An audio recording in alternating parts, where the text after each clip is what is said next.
Every woman can be beautiful.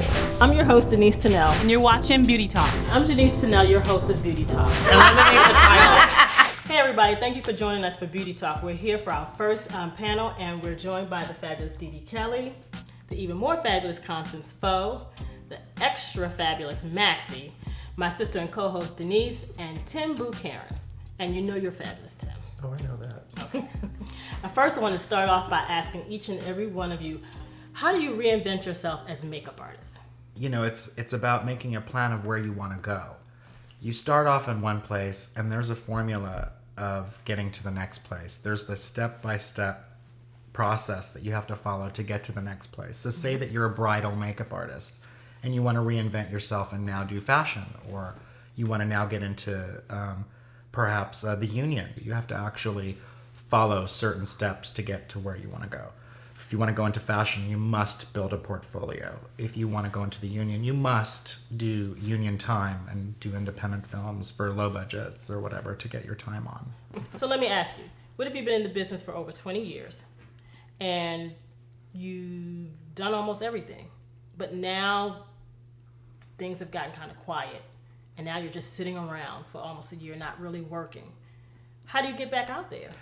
A lot of us knows that we're pretty much, when we do makeup artists, a lot of us, you could totally tell. It's like, okay, I could look at somebody's face and go, okay, that's a Sam Fine face. Right.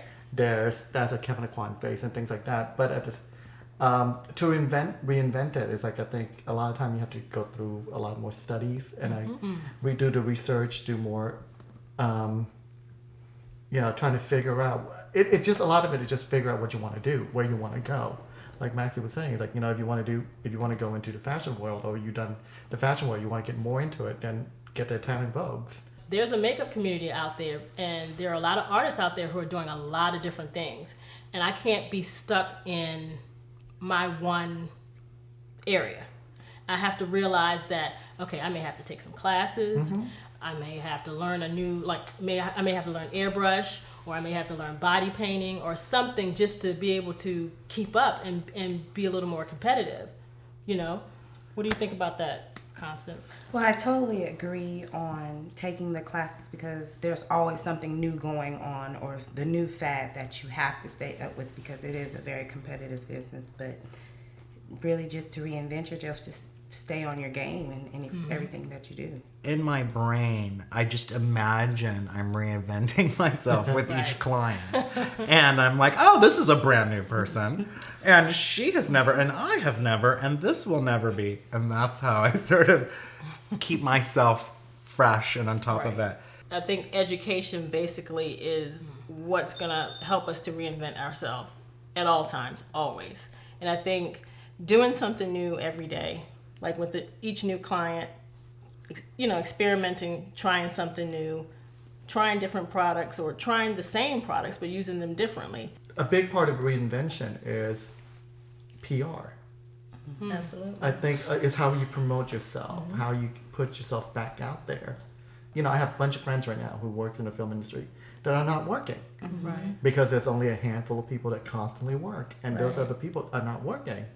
But at the same time, they sit there and bitch and gripe about that they're not working. Then you know what? Get up off your ass. There's classes you could go take. There's stuff you could do. There's networking to be done. It's like, if you want to do celebrities, do your research. Find out who are the biggest PR firms in the business. Right. Get all the big PR people. Get your little, Z card or your promo card together. Send it out. It might do something. It might not do anything at all. Right. But you never know until you actually do it. And the managers, it's even more intimate than even a PR firm, because a manager makes a lot of decisions and hires just like a publicist does the makeup and hair. And so it's about that. But if films aren't doing well, or if there's a slow time, or there's a strike, a SAG strike or something, then you should just slip over. Because guess what? If you're in the union, guess what you can do? Oh, wait, you can't, can you? Oh! You can't what? You can't just go off and do, you can't do non-union projects. Yes, you can. You can, right? Yeah. Oh, okay, so that's what, sorry, I didn't want to give bad info. I was like, you could just go ahead and screw them in. That's more for the actors, what you're thinking. Oh, okay, great. Yeah. So anyhow, you can, although I, as a non-union person, could not easily go on to a union film without being Taft-Hartley'd or paid in or forced by the actress or whatever. You guys can go, if it's a slow period of time, and do music videos and do commercials and do other things. And it is about, like you said, networking and marketing, because it's literally about just calling someone from a call sheet. But I think as makeup artists, we all should be doing everything. Like, just because you work on film, it doesn't mean that you should take a break from doing music videos or commercials. You should still do a commercial on the weekend on your day off, or, you know, if you get a call for a commercial. Like, you should be working on film, music videos, commercials, photo shoots, weddings. You should do it all. Even when you're not working, you should be working. Right. You should be doing makeup even when you're not working. Right.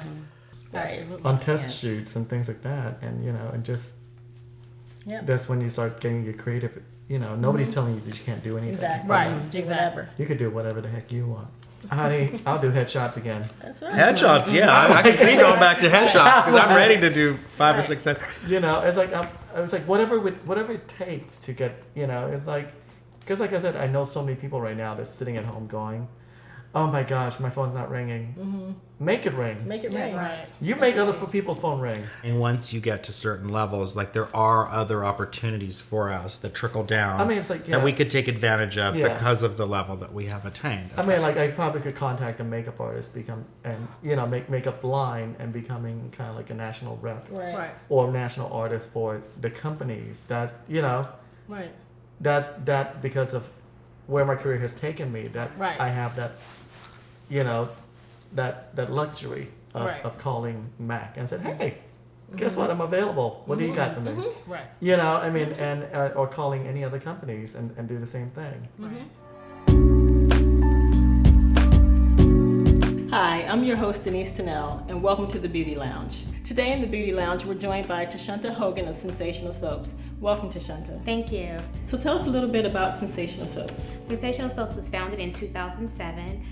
My kids and I were making soap in our home, and we decided to expand the line by adding other products of spa quality. Okay, so tell us a little bit about the products that we have here. The products that we have here is massage oil. We have several different scents right now. We have mango and lemongrass. We have our body butters. We have our foot butters.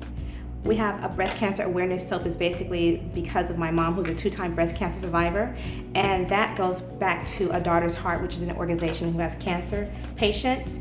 And we also have candles and soap and bath melts. Okay, so tell me a little bit more also about your different scents for your products. Now, are all of your products, do they all have the same fragrances or? No, each product has different fragrances. Our body butters, we have about 10 different fragrances for men and women. Okay.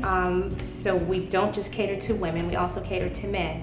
Our soap, we also have the matching soap for the body butters, and we have 2 different scents for our foot butters. We have peppermint and lemon. Okay, so tell me, what are we gonna do here today? Today we're going to be making a brown sugar scrub. With the summer being nearby, we need to exfoliate our skin, and basically what that means when we exfoliate our skin, it means is to get rid of the extra layer of skin. Actually, that's the dead skin that we need to get rid of so that our skin can glow. Okay. So what we're going to do is take 1 cup of brown sugar. Okay. So how do I know that's a cup? It's been pre-measured. All of the ingredients has been pre-measured. I'm so sorry, but yeah, everything has been pre-measured. And then also a 1/2 cup of avocado oil. Okay. And all the stuff you can get in the grocery store. Yes, this is something that you could do at home, and I'm sure most of the items may be in your cupboard. And also we have olive oil. Okay. This is 1/2 cup of olive oil. Extra virgin? Extra virgin olive oil, yes. And then we have our fragrance oil. Today we're going to be using brown sugar fragrance oil. Okay. Because the scent is pretty much similar. So it's just 2 milliliters of the fragrance oil. Put a squirt there. And then we're going to stir all of this together. Now what I'm going to do is just pour this straight into our jars, our container. Now what size container is this? This here is 8 ounces. But what you do with this is put it on your skin in a circular motion. Normally people like to do this before they actually put soap on themselves, but some people may do it the opposite, whichever is to your liking. And then after that, you're gonna put it in a circular motion, and then you're gonna rinse your body off. Now, should you start with the skin already wet, or?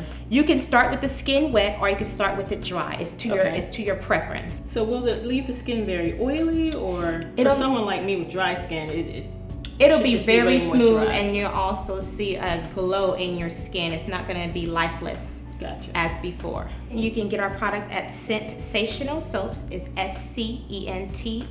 SCENTSATIONAL soaps.biz. Okay. And that's on our website. You can find us on Twitter under Sensational. You can find us on Facebook as well. We want to thank Tashunta Hogan for joining us today on Beauty Talk. And until next week, be beautiful and blessed.